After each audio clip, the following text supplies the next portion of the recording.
the clouds go gray.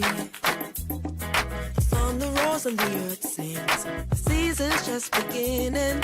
Sunlight it hides as the clouds make way.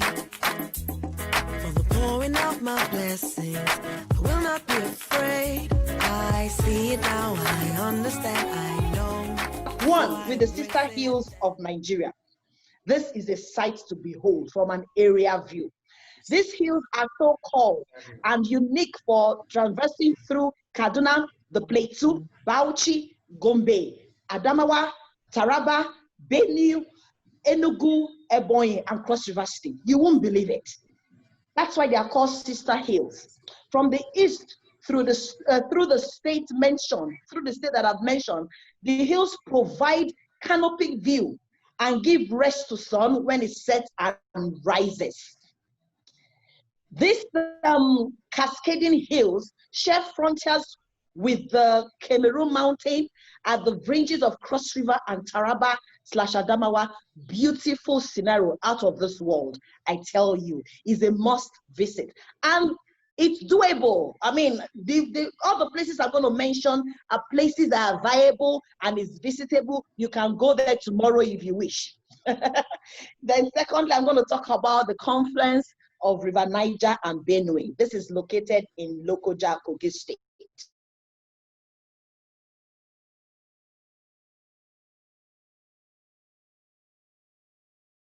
The boat from Abuja, maybe 2-3 hours drive to Lokoja, and you can jump on the boat and have this view. Yeah, the history is hardly being told and appreciated. The banks of both sides and the iconic river is begging for waterfront development and creation. I agree, but yet it's still a sight to behold. Nearby is the very first church. Nearby is the very first church built by Ajayi Crowther, the early missionaries to Nigeria. Oh my God, this is history that we are talking about here. And the bell still tolls for attention, but it's there. It can be visited and the history can be told.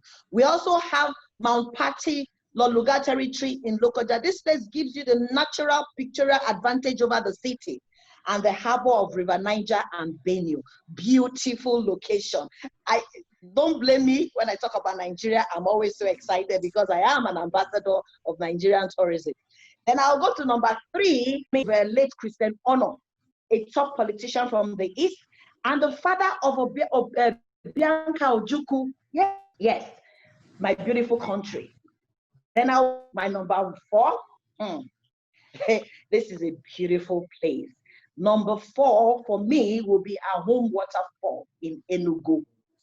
The grottos are unique and its splashes tempting. It's great for adventure tourism. Our young people out there that love so much adventure, this is a place to visit, guys. And the massive ground around the place is very good for restorative creation. This place can compete favorable with natural fall in the world. Yes, and stands to win an award, I must say. Yeah, that's it. Thank you, Kechi, for those pictures. It's making me more excited seeing them. Then my number 5 will be the Welcome Island in Ogun State. This is just wonder. This is a sight to behold, I tell you. This is located at the fringes of Lagos and the Ogun border with the Benin Republic. You take a flight to Lagos, you go to the border, an hour and a half boat ride from Lagos will get you to the place. The blue ocean waters, the natural unspoiled vegetation. This is ecotourism. We have all sectors of tourism in Nigeria. Unspoiled vegetation, very good ecotourism mark. Out of this place, the water tourism magical destination is what I personally will call this place, the Welcome Island, the water tourism magical destination. It was once marked out as the location for West Coast Tourism Project, which later failed, no doubt, but it can also be brought back again. That's why we're here. That's why we're talking. That's why we're deliberating. I mean, in this place, a lot of activities can go on. Activities like fishing, snooker diving. You see all those things we see in movies. It can happen live in this place, in Nigeria, not in America, in Nigeria.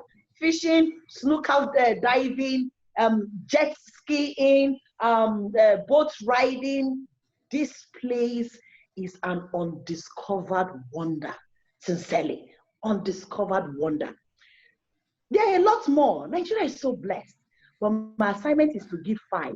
And I decided to take 5 of my favorite places that I know about and I've read about, but I've not been there. So I'm taking up the challenge. When COVID-19 has calmed down, I will definitely be in these places that I've mentioned. I hope I've done justice, my brother Ikechi, to the assignment I need to clap for you. Like I said, I need to clap for you. Assignment, PhD assignment. I hope I did something to it. Thank you. Wonderful. Thank you. I need to clap for you.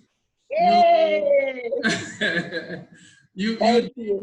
Wonderful with your research.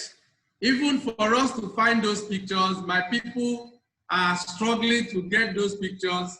And yeah, you can see. So, Tongeji Island, the Sister Hill, the Awhum Waterfall, and Miliken Hill. I actually grew up in that neighborhood. Amazing places you've taken us through. You took us from the north to the east to the west. Then you ended at Lokoja. I like that. That's the kind of thing, the thing we want to go forward doing. And after COVID, we are going to visit all these places. I want to go to Tongeji. I haven't been there.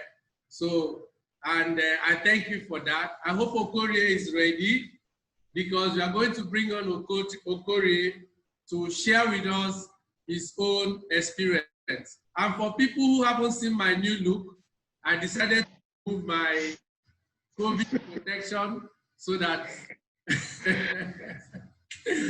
anyway, Okorie is the former president of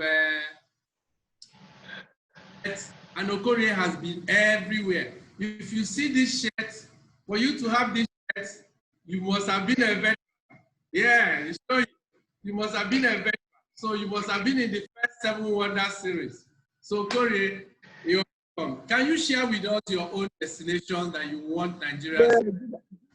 Over to you. Good afternoon, everyone. Good afternoon, everyone. I hope you can hear me. Yeah, we can. I hope you can hear me. Can you hear me? Go ahead. Yeah. Okay. Good afternoon, everyone. It's an honor to be here and even come to the 1994 Hutu-Tutsi War. I believe, and with the volume of war relics we have in Nigeria, I believe it could be created into a top product. I've been to the War Museum Umuahia with all some of the paraphernalia that were used in the war. I've also been to Ojukwu Bunker. It could be harnessed into a product. We see a situation whereby we have thousands of Igbos in December traveling home for Christmas. Most of them spend from 2 days to probably 1 month. In most cases, after the first and second day, and then maybe days of activity, they actually don't have much to do. I believe that we can package what I would refer to as Civil War Trail Tour, whereby some of these people that go to the Southeast, that after the first 2 days, they don't have anything to do, you create a tour package from them where they could actually visit some of these sites, like the War Museum in Umuahia. Then you go to Ojukwu Bunker. It's amazing. When you go down, it's about maybe about 16 to 20 feet below the ground. You go there, you see a flat or a mini flat where actually the legendary Ojukwu actually lived. Behind it, you have a cell on the ground. You have everything there. These are things that people that actually participated in the war are dying of. Most of the people that are coming out now knew next to nothing, not much about the war. So this thing is something we remind ourselves the need for peace and also experience some of these things that happened during the war, especially with the passion many Igbos have been transformed into a tourism product. He said it was the busiest in the whole of Africa. Describing it, he said, suddenly you'll be told to come down. If you're coming down during the war, maybe come down to about 2,000 feet, and then suddenly the whole place is lit with light, and then you're told to fly in. Those are things that the Anambra State government shouldn't allow some of these things to just go extinct. Open up that place, that area. All you need to do, people can re-experience that particular era by simply demarcating the place where the airstrip was, maybe putting lights so that even in the night, people can experience it, lighting it and see how it was when people landed. Together, they can form a product of its own. So I believe that the Civil War, apart from that, there are bunkers, different bunkers. All these things are not being utilized for its touristic value. They are just lying down, wasting away. So I think this is an area that I believe can be very lucrative for tour operators, and also something that you don't need too much. You don't need to spend too much to put it in order. You don't need to build so much roads. The amount you need to activate some of these things are not all that too much. Then the second place I want to talk about, I'll go to the southwestern part of Nigeria. Every time, and that is Badagry. Every time I visit Badagry, there is so much to see. Badagry has virtually everything. It has heritage, it has history, it has leisure. Even if you, or any kind of thing you want there. Anytime I go, they are having to pass through some of the experiences. Of course, it has culture too. Some of the experiences that we saw during the slave trade in the 15th, 16th, 17th century, it's amazing. The Siriki Abbas Barakun there, you see, it is not just the diaspora that could actually appreciate that. Even us domestic tourists, just for us to be part of our history, domestic tourists can appreciate that. Siriki Abbas has succeeded in keeping some of the memorabilia of the slave trade. You can see some of the umbrellas. You can see the Barakun. You see several places. Even beside that area of the marina, there's still the Mobi family. They also have their own route. They also have rich memorabilia from, and also artifacts from this era of our history. Of course, we will have the slave museum. The Vlekete slave market is also there, which is also another important lesson. We are actually the selling of human beings were done. It's also there. The Vlekete market is there. Of course, after the sale, we don't have the point of no return where they are moved from the marina side, the Badagry side, moving them across the road, across the river, across the lagoon to Berefu, or what you call the point of no return. Of the trail, it's always something that leaves you with goose people. Walking from that point, that the trail had to maybe some hundreds of years back, that was actually where they walked, looking back, knowing that they are not going to come and see their land again. They were heading for a life of misery. So Badagry, but the only problem of Badagry has always been the road.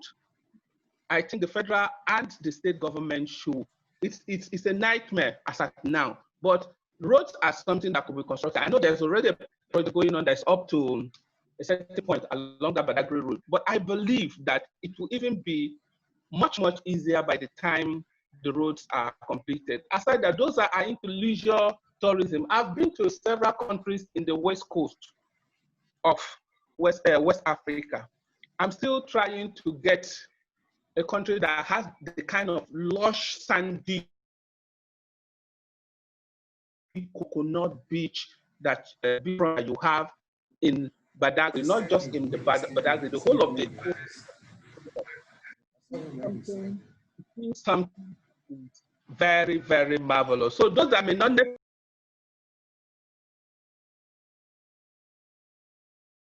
fire on. Can you answer the question? Wale is on.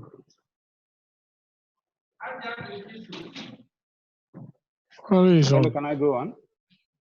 Can I go on? Wale is on.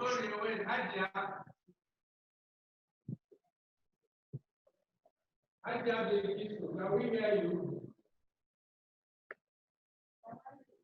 Wale is on. Wale, come on. Wale, go on with your own presentation. Can you people hear me very well? Loud and clear. Okay, thank you very much. I think it's an opportunity once more to be part of this Zoom conference, and I actually appreciate Ambassador Ikejuko for trying to make Nigerian proud all the time. To go to my own destinations, we'll start with Oyo State, which is my domain.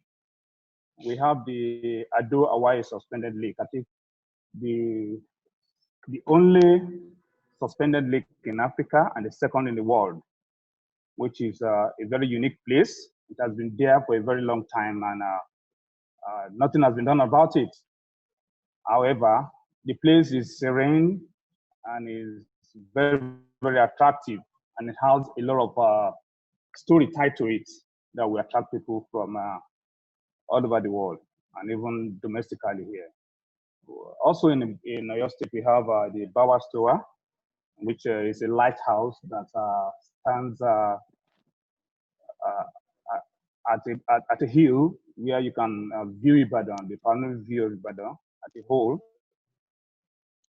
Is constructed by Captain Rose Bawa, who was the colonial officer here in Ibadan. At that particular place, you can see the whole of Ibadan. I think I'll be adding security and access at the same time. Though that area is a kind of, has some security challenges, the field. Also, we have the Riving Palace in Ibadan. The Riving Palace is one of the oldest palaces in Oyo State. It's of the 19th century, I think 1909, and it has a lot of historical value.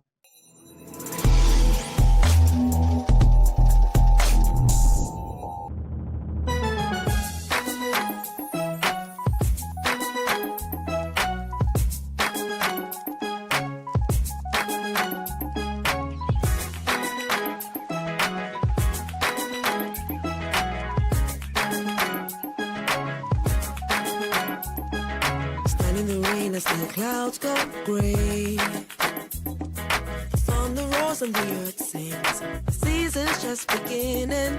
Sunlight it hides as the clouds make way for the pouring of my blessings. I will not be afraid. I see it now, I understand, I know. So I embrace it, dance in the rain. It's for my seed to grow. For every prayer and every seed I've sown, the Lord of the harvest knows I'm reaping back 100-fold. The land is green, it's green, oh, oh. The land is green, it's green. Can't you see? The harvest is ready, 'cause the Lord of the harvest told me so. It's green for me. It's green for me. Standing alone can be a heavy load, but my vows I won't be breaking. Though my heart is aching, I got a word and I won't let go. It's your will I'm seeking, so I keep on believing. I see it now, I understand, I know.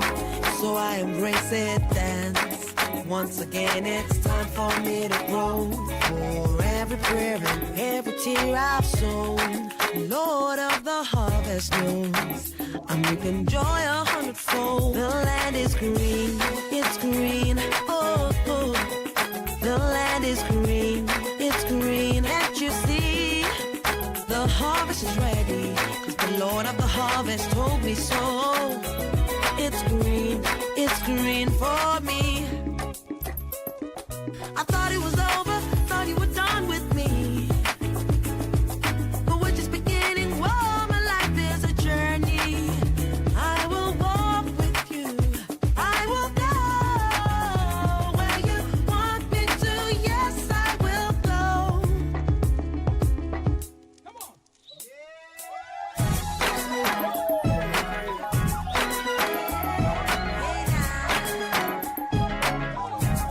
The land